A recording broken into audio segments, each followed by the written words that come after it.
Human remains found in northern Ontario linked to the Windsor murder of David Paveo. Plus, painful preparation. We weren't there for her final moments yet. We want to know everything that she did that night. We want to understand what her mindset was. More than 4 years later, an Essex family prepares for a murder trial in Welland. And first place finish. It came down to the wire. Rainy and windy conditions didn't stop a Windsor man from taking top prize in the Detroit Free Press Half Marathon.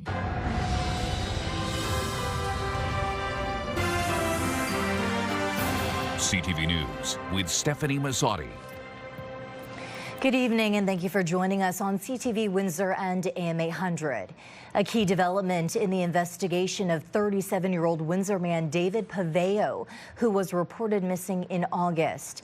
Investigators say human remains have been located in northern Ontario. Those remains are believed to be linked to his case. CTV's Chris Campbell joins us now from the newsroom with the latest on this case. Chris. Yes, Stefanie, David Paveo has been missing since August 14th. Police have already laid charges against 2 people, and they are still looking for a third. And now Windsor Police and the OPP say late Friday human remains were found in a remote area of northern Ontario, about 1 hour east of Timmins.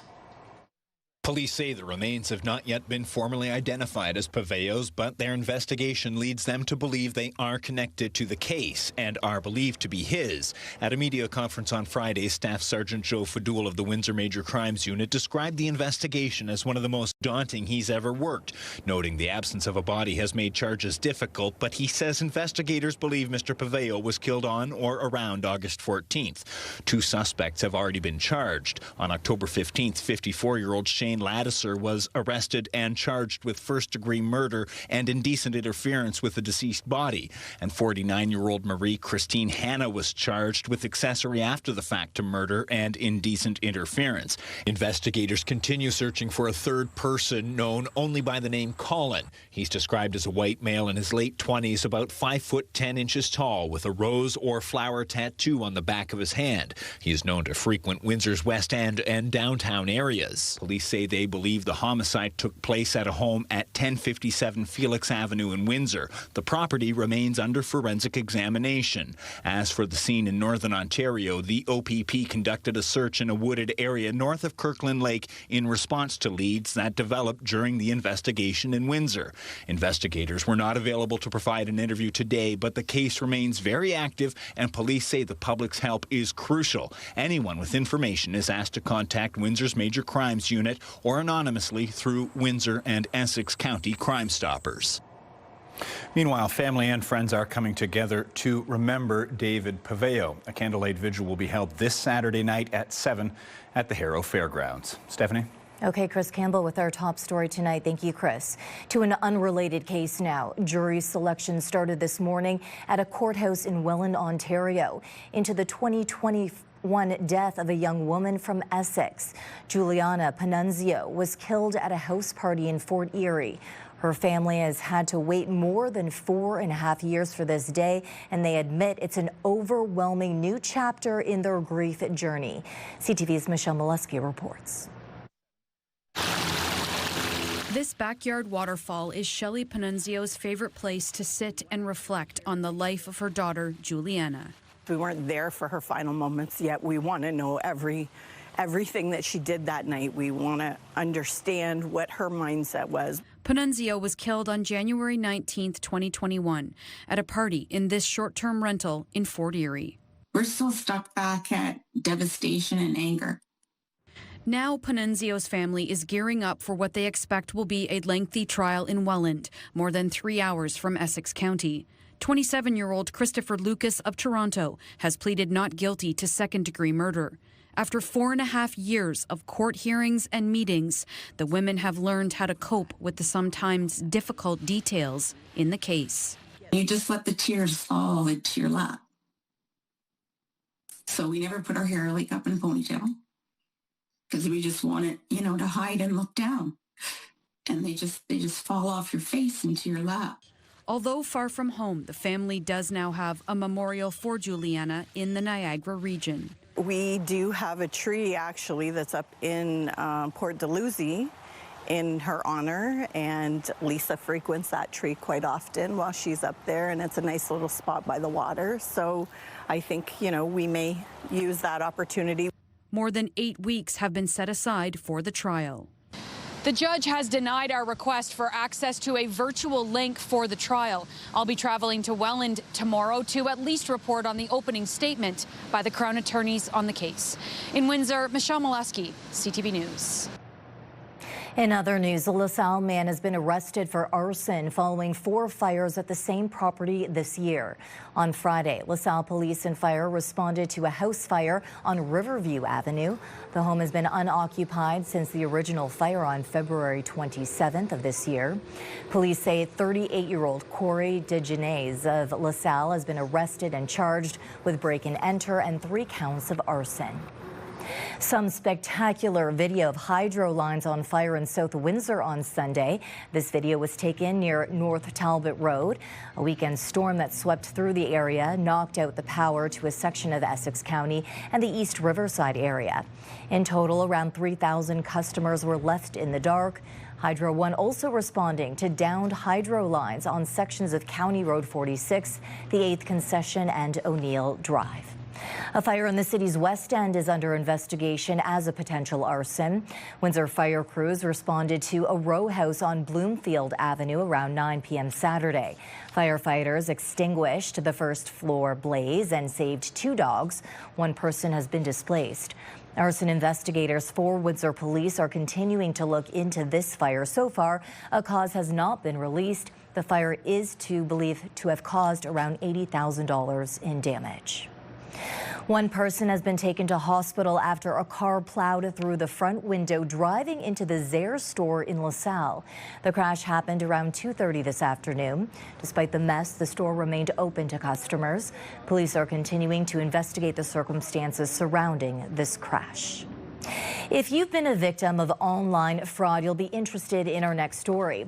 November's federal budget will include plans for a new financial crimes unit to investigate money laundering as well as consumer and credit card fraud.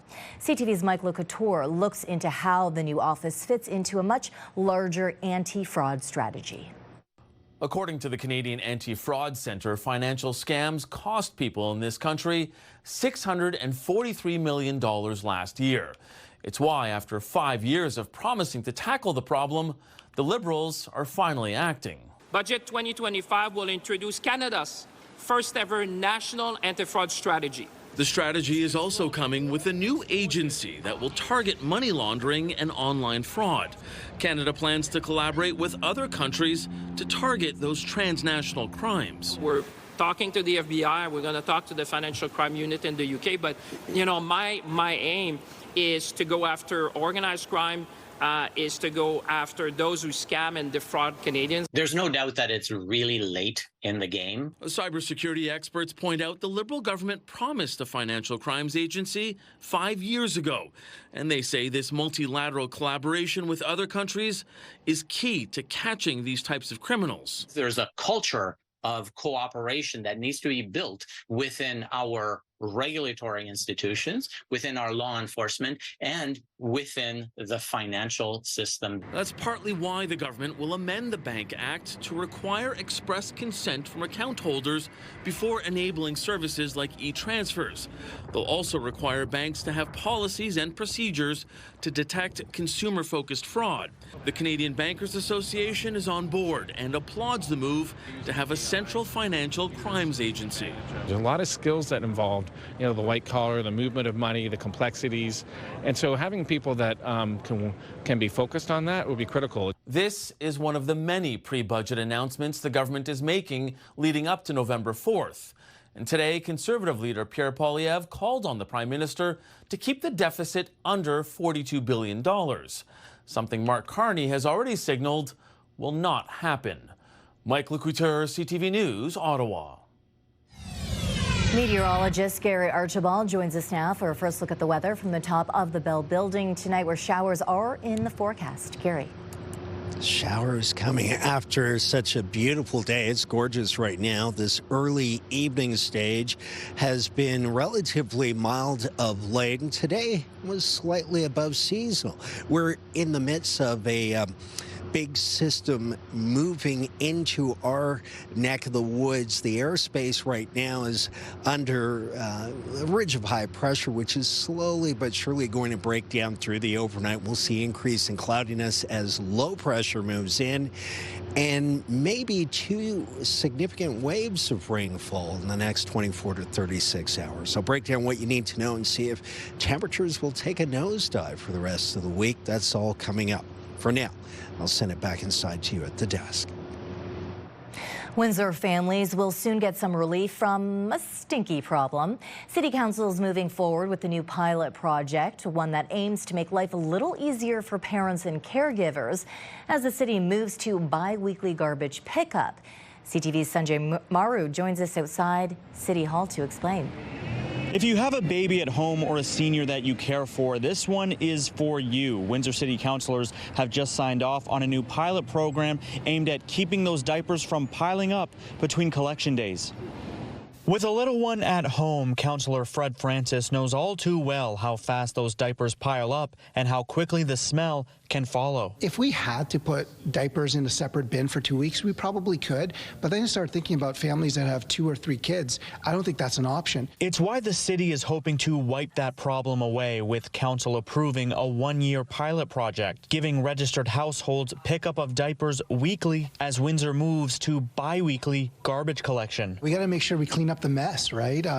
No pun intended. But, you know, with moving forward with bi-weekly garbage collection, there's going to be gaps. So being able to move forward and fill in those gaps, diapers being an example, is very important. Council also approved a free drop-off site for diapers at the city's Environmental Services building. And while the pilot comes with a price tag of up to $200,000 a year, that cost will not be covered by the province, even though it's the province and not the municipality that's changing how waste is collected. The facility that we're taking the material to, Seacliff Energy out in Leamington, just doesn't accept them as part of their process out there, so there wasn't an opportunity for us to include them.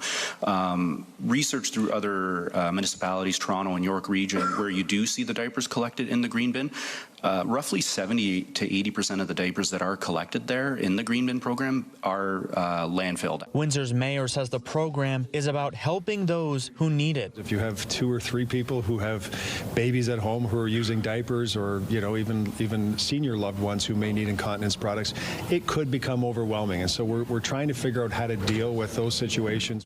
The pilot is set to run through the end of 2026. Until then, the city will assess how many households take part to see if it's worth making the service permanent. Stefanie. Okay, thank you, Sanjay. So here is our question of the day. With Windsor moving to bi-weekly garbage pickup, should the city offer more special collection programs?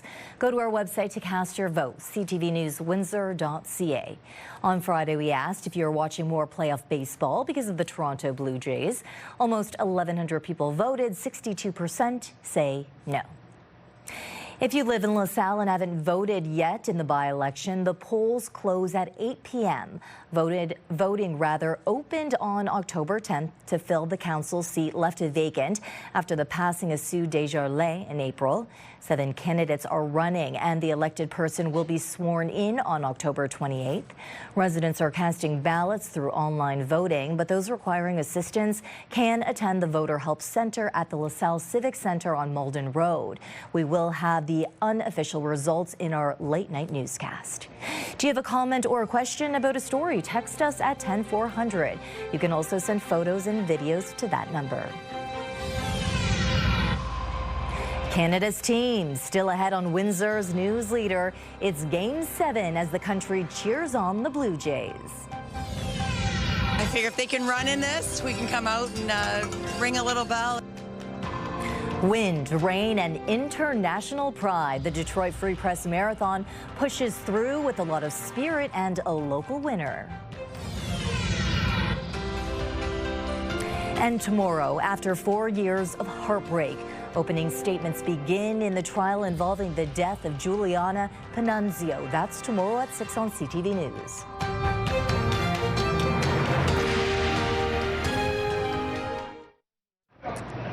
The finance minister is signaling the possibility of a movement on Canadian steel and aluminum. CTV's Abigail Beeman on what's in the works and behind the renewed optimism. Signs of a potential deal are strong enough for the head of the Business Council of Canada to comment publicly. There's reason to be cautiously optimistic that we're working towards some sectoral agreements on aluminum and steel and energy more specifically. There's still work to do. We're optimistic that if they can get it to the finish line this week, something can be announced. Maybe a reduction or a quota, but Goldie Hyder says we won't live in a tariff-free world. This is not about China, it's about Canada. Meanwhile, the finance minister is defending new counter-tariff exemptions for Canadian companies bringing in steel and aluminum from the U.S. and China.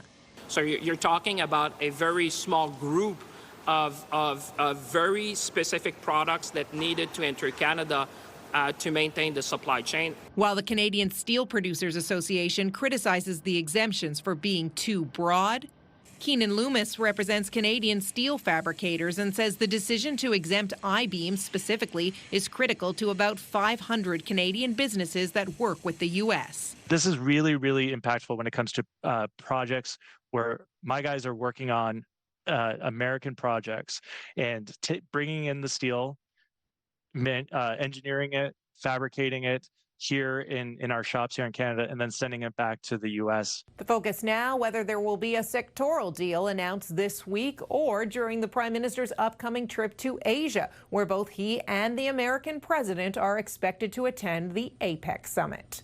Abigail Beeman, CTV News, Ottawa. Some of the world's most popular apps like Snapchat, Signal and Reddit are still recovering after a massive outage. CTV's John Venevali Rao now on the hunt for the root cause. For users of some web services, this was the message they got this morning. Unable to connect to popular sites like language learning platform Duolingo and social media giant Snapchat. An outage that the site Down Detector says affected more than 2,000 companies. I had a bunch of interviews lined up this morning using Zoom, and I couldn't use Zoom while this outage was in the midst, so I had to flip to a plan B. Some Delta and United Airlines passengers in the U.S. reported problems accessing their online reservations, while in the U.K. there were bank customers who couldn't log into their accounts. The issues all stemming from a problem with Amazon Web Services. At AWS, which is the world's largest provider of cloud computing services, which many businesses and governments rely on. Because these individual companies are so large and have such a big share of the market, it does have this cascading impact where one system goes down, then another, and then suddenly half the internet is gone. The outage was first reported at around 3 this morning Eastern Time. A few hours later, Amazon said it had narrowed down the source of the problem, though connection issues persisted. An outage that also affected Amazon's own service, along with Disney, McDonald's, and others. Since 2020, there's been several large internet disruptions. Experts say part of the problem is a growing dependence on a small number of global cloud services and shows how fragile the backbone of the internet can be. this is a clear sign that having a cloud infrastructure that is so monopolistic is problematic. And this afternoon, the Blue Jays said Ticketmaster was having related issues just hours before game time and asked fans to hold off managing their tickets while they worked through the problem. John Venevali Rouse, CTV News, Toronto. It has come down to this Game 7 winner-take-all between the Toronto Blue Jays and the Seattle Mariners. Waiting in the wings are the defending World Series champions, Los Angeles Dodgers. Watching the American League Championship Series has been difficult for Windsor's Miles Miller. The Mariners signed Miller to a minor league contract in 2022, and he has played with some of the players currently on Seattle's roster. But growing up in Windsor and graduating from the Riverside program, Miller watched the Blue Jays and Tigers. They're the only team that gave me a chance, so it's going to be interesting to watch. But in terms of a prediction, honestly, I think the Jays are going to take it in Game 7. Rogers Center is just buzzing. It's electric, and it's fun to watch, so I'm going to go Blue Jays Game 7. And of course, Canada's baseball team has the hopes of a nation behind them. CTV's Adrian Gobriel now on the excitement and anxiety from Canadians right across the country. When the Northern Lights are their brightest, this baseball team has brought a nation to its collective feet. It's been 32 years since Joe Carter touched them all, a decade since Batista's blast.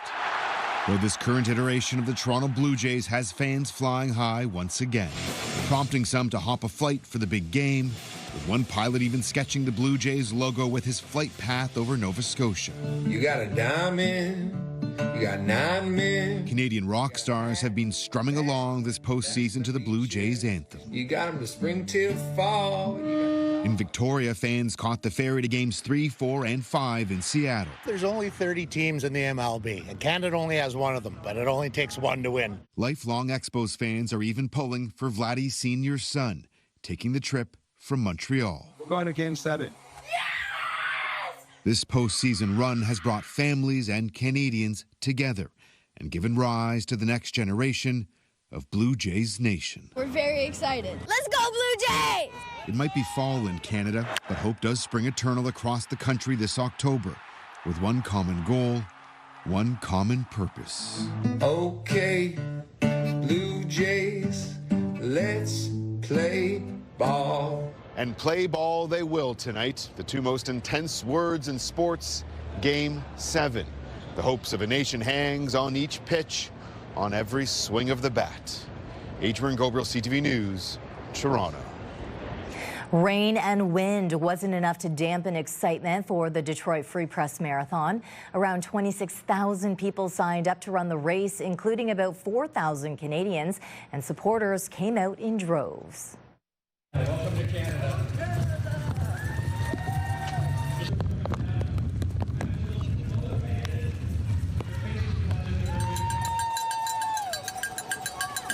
It was kind of ugly out this morning, but it's beautiful now, and they're just having, it's so much fun to be here. It's really a tough thing to do, so it keeps it going. It's a really good thing to have having support.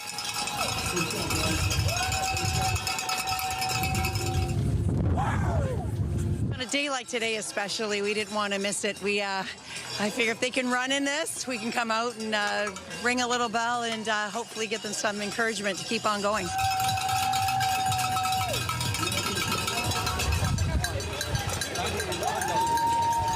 I've done this marathon, and it's an amazing run. It's the only international marathon in the world, so how incredible is that? But to be on one side of it as an athlete and to be on this side to support the athletes, it's an amazing day.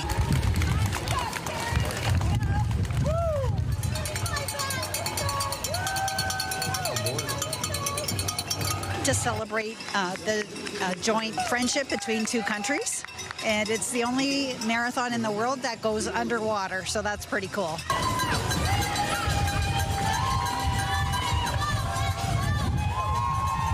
I think regardless of people who want to go between us, we're more alike than different, and there's always going to be a friendship between Windsor and Detroit. And the winner of the half marathon is a local boy. Take a look. 21.1 kilometer race, and it comes down to 2 seconds. That's, down to the wire. A year after finishing fourth in the half marathon, Corey Belmore took a different approach to win this year's event at the Detroit Free Press Marathon. The goal was to be as patient as possible, so I was in the lead pack till 800 meters to go, and then I put a hard move into the win. On a windy, dreary day, Belmore stayed in the lead pack and let those out front absorb the brunt of the weather. He took off down the stretch, figuring he might be the only one left with gas in the tank. Didn't look around, anything. It was just, as soon as I got the lead, I just, stayed forward to the finish line and then, end up being tighter than I thought. His strategy worked, with Belmore able to rebound from last year's fourth place finish in a race he led for a majority of the time. It's a race I watched growing up, worked at the water station, so it was cool to come back from last year. The Free Press Marathon took a scenic tour of downtown Windsor, going from Riverside Drive, turning onto Ouellette, going down University Avenue, around City Hall before runners made their way back into the tunnel to Detroit. Now, a city official tells me that route will remain. It's nice to see a close friend of mine and a coworker win it. Belmore was a winner, but his coworker, Christy Ireland, was a champion. With the approval of her doctor, she ran the half marathon 7 months pregnant. I'm due in January, so it's time to shut it down now. and get prepared for a whole other marathon, which is childbirth and having a kid. So yeah, it was nice to go out with a bang. While Ireland moves into the next stage of her pregnancy, Belmore plans to continue his growth as a professional triathlete. He is enjoying competing in half Ironman and half marathons. Right now, I'm happy with the half distance of everything, but I'm sure in the next probably year and a half, 2 years, I'll move up. Bob Belichico, CTV News. For the second straight year, Windsor played host to the Golden Gloves Provincial Championships. More than 200 boxers squared off at Central Park Athletics.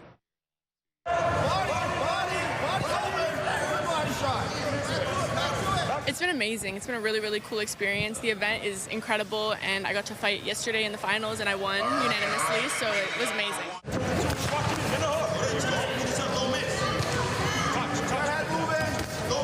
Especially from Border City. Last year it was only me who fought, and I fought in the finals and I won as well. So this year there being 5 more fighters in this tournament, it's incredible. It's a really good team experience. We're growing as a club.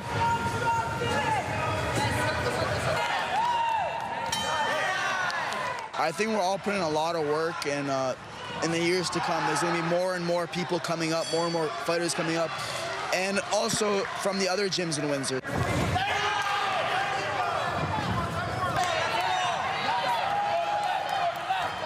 Second year that Central Park Athletics has been hosting the provincials. I hear they're trying to get the nationals too. That would be the best thing that would happen. As far as the growth of boxing in Windsor, you know, it's ever since COVID, you've noticed a rise in gyms and boxers competing.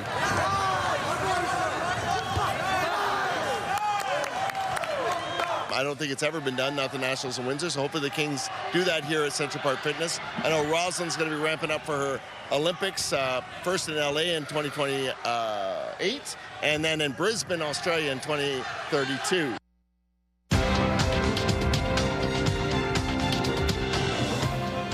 Canada's main stock index gained over 300 points, helped by strength in the base metal sector, while U.S. stock markets also surged higher. The Dow was up 515, the Nasdaq up 310. The Canadian dollar was up slightly. Gold climbed over 140 per ounce, and oil fell 50 cents per barrel. Coming up, an old foot injury led to years of chronic pain. Now a groundbreaking treatment is giving one woman her life back. Let's take a look at this beautiful sunrise. Thanks to Mark Hewer, as always. We'll talk wet weather and cool temperatures coming up.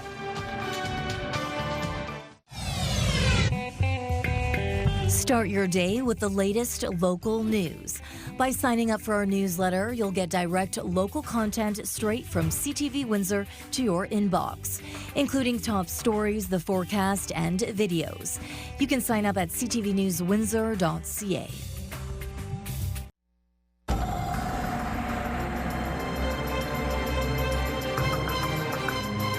A full day of sunshine today. Many Detroit Free Press Marathon runners wish these were the conditions for yesterday's big race, but that is not what Mother Nature had planned, Gary.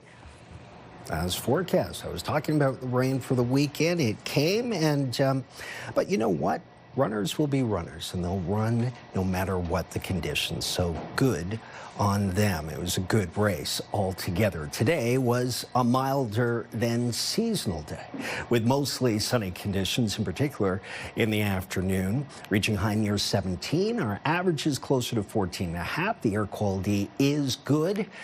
It's rated at 2 on a scale of 1 to 10. The lower the number, the better. So that's good news to go along with the sunny conditions and relatively mild conditions that are still in play right now, between 15 and 16 degrees. Chatham-Kent towards Windsor-Essex, that's 59 to 61 degrees Fahrenheit.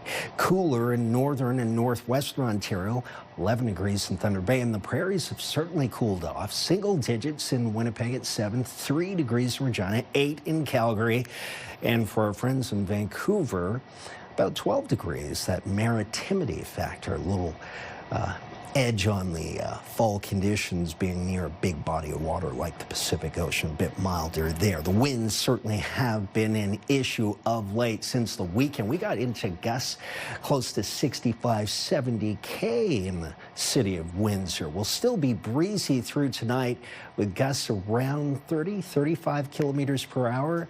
Sustained winds in that 20 to 25-kilometer range. We are in the clear. There are two disturbances, one to our east, one to our west. The one to our east no longer really an issue. The one to our west is on approach, and that means increase in cloudiness through Tuesday, a sweep of weather.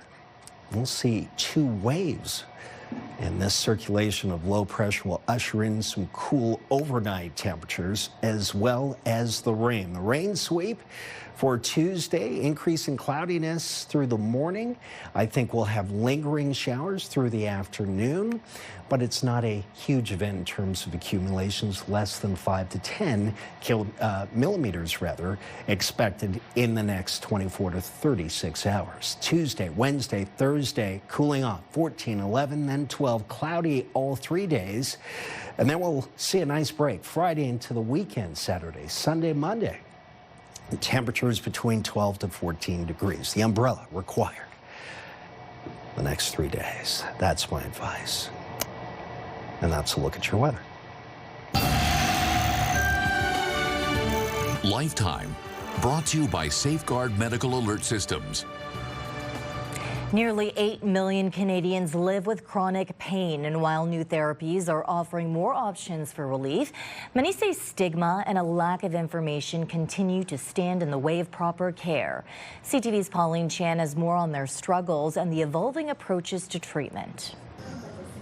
It was a foot injury 11 years ago that started Aaron Adams' experiences with chronic pain, defined as pain lasting more than 3 months. When that happens, the nervous system, there's changes to our nervous system. Pain signals continue, often even after an injury has healed.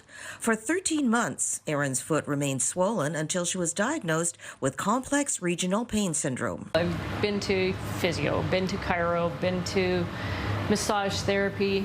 I was an inpatient. And while she appreciates everyone did their best to help, nothing brought relief until she saw Dr. Zamir Pirani 2 years ago. Chronic pain is an epidemic. So 1 in 5 Canadians currently suffer with chronic pain.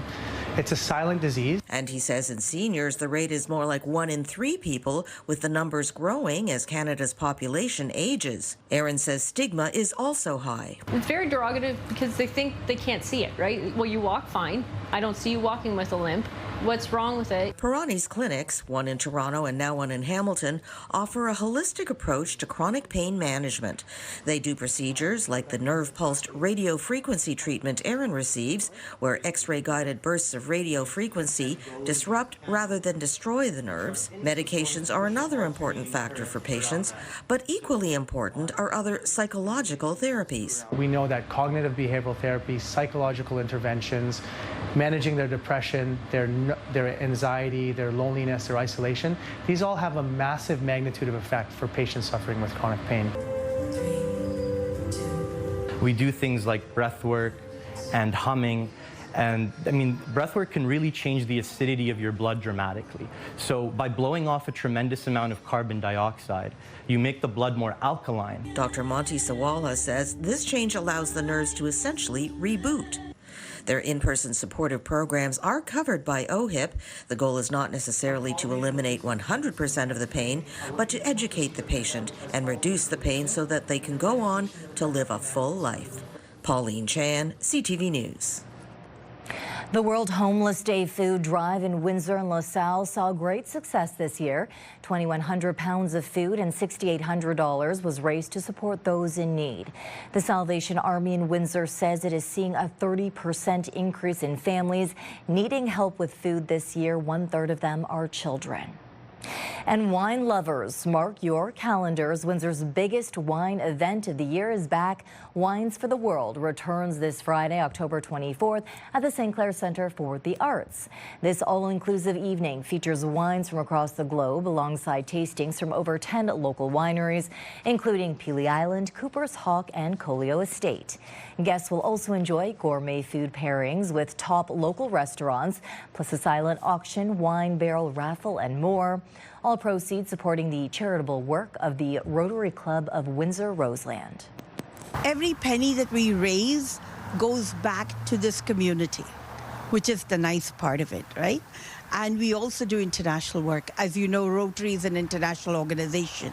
One of the biggest feather in the cap is the eradication of polio.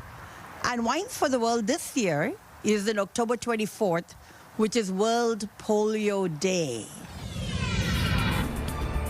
Inspired by the construction of the Gordie Howe Bridge coming up on Windsor's News Leader, Windsor students are building big dreams with popsicle sticks.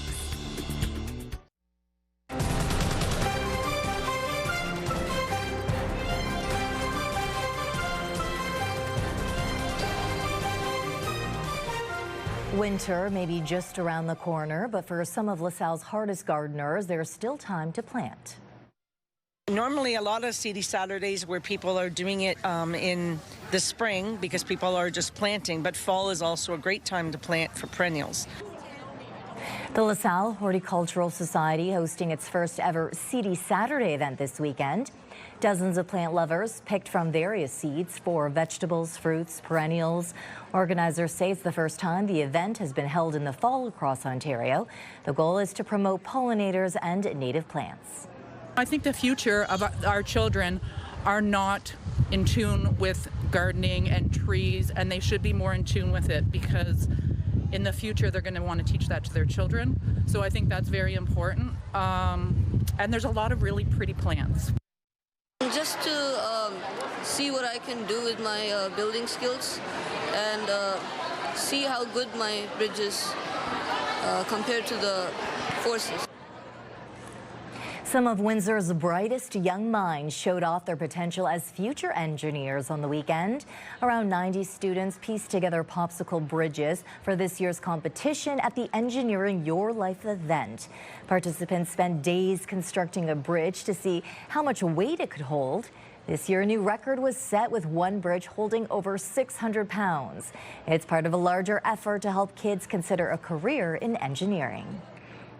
So the event is about inspiring kids, bringing the awareness and really igniting spark in the young minds about problem solving, questioning, and understanding as what engineers do and how engineering is so important.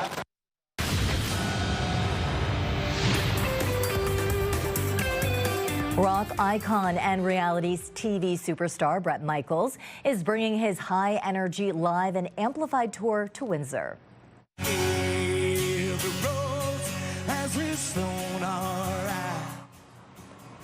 The Poison frontman, known for his hits like Every Rose Has Its Thorn and Nothing But a Good Time, will hit the Coliseum stage on February 5th. Following a massive stadium run and his Smash Party Gras tour, Michaels promises a night of music, nostalgia, and non-stop energy.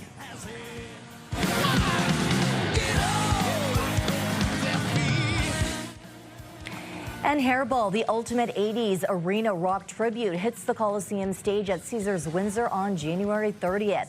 Known for its explosive energy and spot-on recreations of legends like Kiss, Queen, Van Halen, and Aerosmith, Hairball delivers more than just a concert. It's a full rock spectacle with lights, smokes, and pyrotechnics.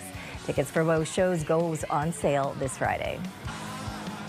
5K a day is back on 93.9 Virgin Radio. Listen to Hannah and Johnny in the morning for your chance to win $5,000 every weekday. 5K a day. Virgin Radio.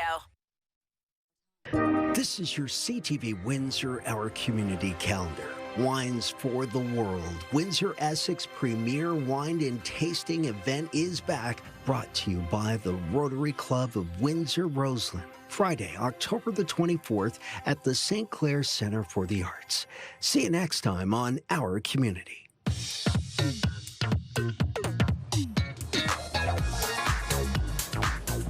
It's time to check in on what's happening now with Melanie Kentner. And Melanie, a lot of construction going on. You have details on 2 projects tonight.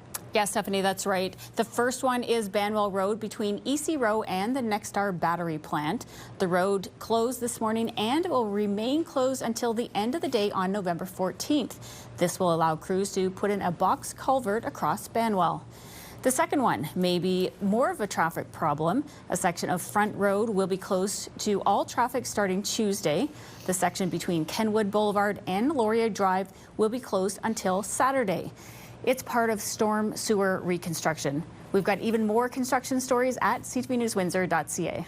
And Melanie, who doesn't love pizza? I know I do. We have Pizza for Polio. Details of that online tonight. Yeah, for sure, Stephanie. The campaign is raising money to help find a cure and eliminate polio. Local pizzerias have teamed up with the Rotary Club of LaSalle. On Tuesday, Windsor-Essex residents can order pizza from certain restaurants, and proceeds will be donated to Rotary's Global Polio Eradication Initiative. You can find a list of participating locations on our website. And in our social spotlight, here's proof that not all elite hockey players are good golfers.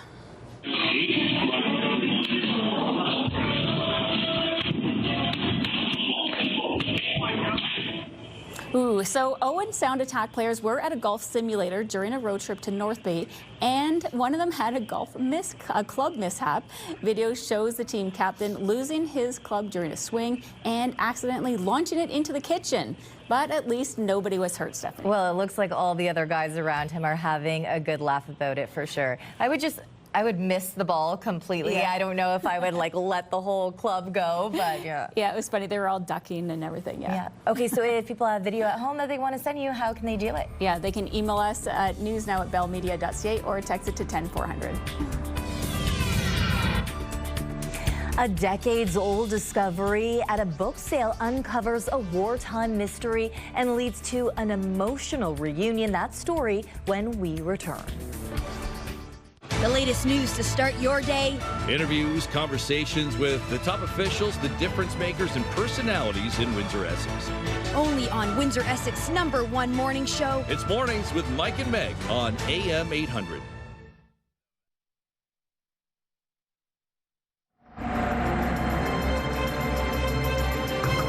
A lovely shot there, but Gary, I assure you I will have the Paw Patrol and Frozen umbrellas ready to go for tomorrow. Well, tomorrow is an interesting day. I think we're going to see some cool temperatures through the overnight, and those cool temperatures are, in part, why we're seeing these beautiful colors with those sugar maples in particular, reds and oranges, crimsons, golds, beautiful. Next 3 days, though, not so beautiful in terms of the weather. We've been treated to some great outdoorsy weather of late. 3 days in a row. That will take us through to Thursday. Showers likely and cloudy. 14 followed by 11, then 12. The weekend's not so bad. Friday through Saturday, Sunday return to fair weather. A mixture of sun and clouds. Still temperatures down in the lower double digits, and the overnights are in the single digits, as we would expect. Okay, great. We leave our viewers tonight with a simple find at a church book sale more than 30 years ago. But what Sherry Laurent discovered tucked between the pages turned out to be a link to Canada's wartime past. CTV's Caitlin Wilson has the details. We have 2 different kinds. We have a ration book 5 and we have ration book 6. It's the last thing Sherry Laurent expected to find when she picked up a couple of old books from a church sale in St. Lambert, Quebec, more than 30 years ago. I can't remember if they were all in one book or maybe in 2 or 3 books, and I just noticed them and I thought, oh, I'll take these books. Tucked between the pages, pieces of history frozen in time. This one was the newer version. It has a couple more pages. They were ration cards issued to Canadian families during the Second World War when things like sugar, meat, and butter were strictly limited to help stretch supplies and support the war effort. My parents are both deceased, but they, lived through the war and that sort of thing. So I've heard about them, but I had never seen them in person. For years, she kept them on a shelf before moving to Ottawa, where they sat in a box until recently when she came across them again and wondered who did they belong to. So she turned to Facebook, posting a few photos and a name. Within minutes, I had a couple of people, hey, I know that family, I could put you in touch with somebody. So it literally took less than an hour. Her search led her to Ian Keeler in Brossard, Quebec, the grandson of Don and Agnes, known as Nessie Keeler. The names written on the outside of the books, which also belonged to his father and uncle. The part is really interesting. I'm a very big interested in my genealogy. So I was very, very keen to get those ration cards because to me it added another piece of the history.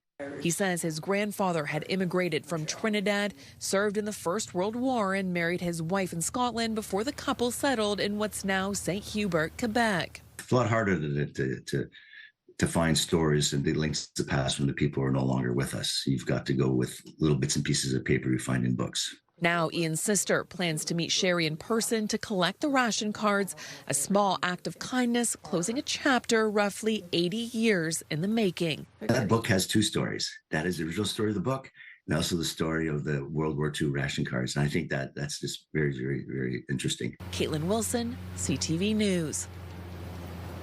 What a story, what a find. Yeah, to think that we Canadians once were in a wartime setting like that makes us think that we are spoiled, because we are. It's a different era, different time, but we should be thankful we don't have to go through that. And it really does show the positive social media impact, collecting all of that information within an hour. Yeah, that's amazing. So incredible. On behalf of our dedicated team here at CTV News Windsor, thank you for watching. For updates throughout the evening, go to ctvnewswindsor.ca. Travis Fortnum and I will be back with your only late local news after the game. Good night. See you then.